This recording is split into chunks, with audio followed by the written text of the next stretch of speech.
In this section, we're talking about position, velocity, and acceleration.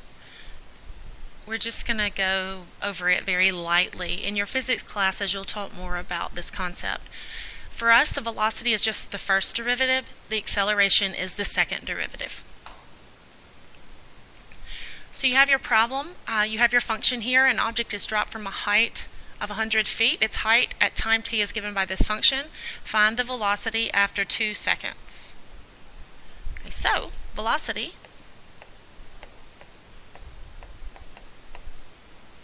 is the first derivative.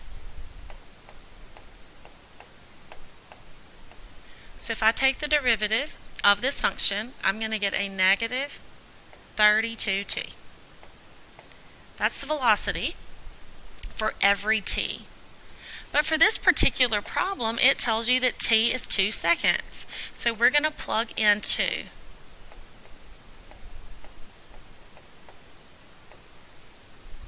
So my velocity, when I plug in 2,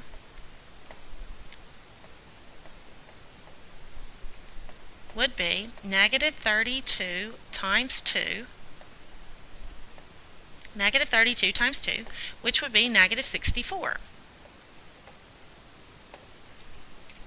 Now that's how that part would look. But I need to talk about the units just a little bit.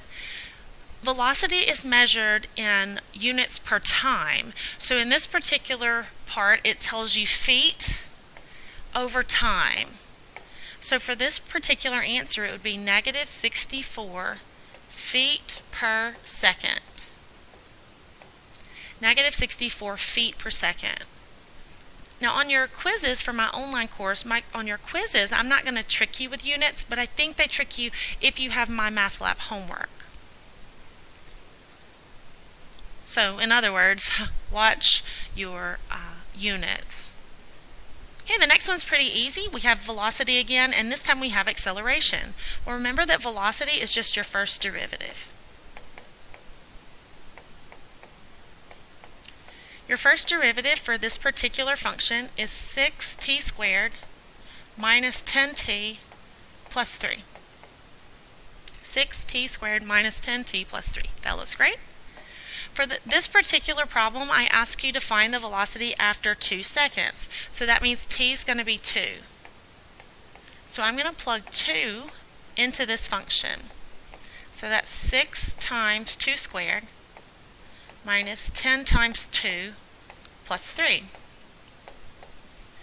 So that would be 6 times 4 minus 20 plus 3. That would give me 7. Now remember that velocity is in units per second in this case, so it tells me that my unit measure here is centimeters and seconds. So this is going to be 7 centimeters per second. Now the second part deals with the acceleration. The acceleration is just the second derivative. So go back up to your velocity function. Here, I put a green star beside it. We're going to take the second derivative.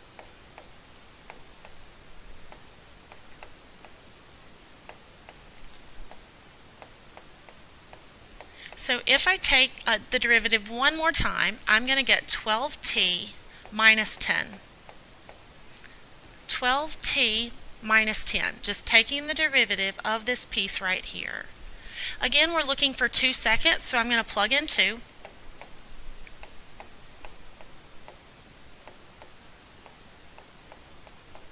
So when I plug in t equals 2, I get 12 times 2 minus 10.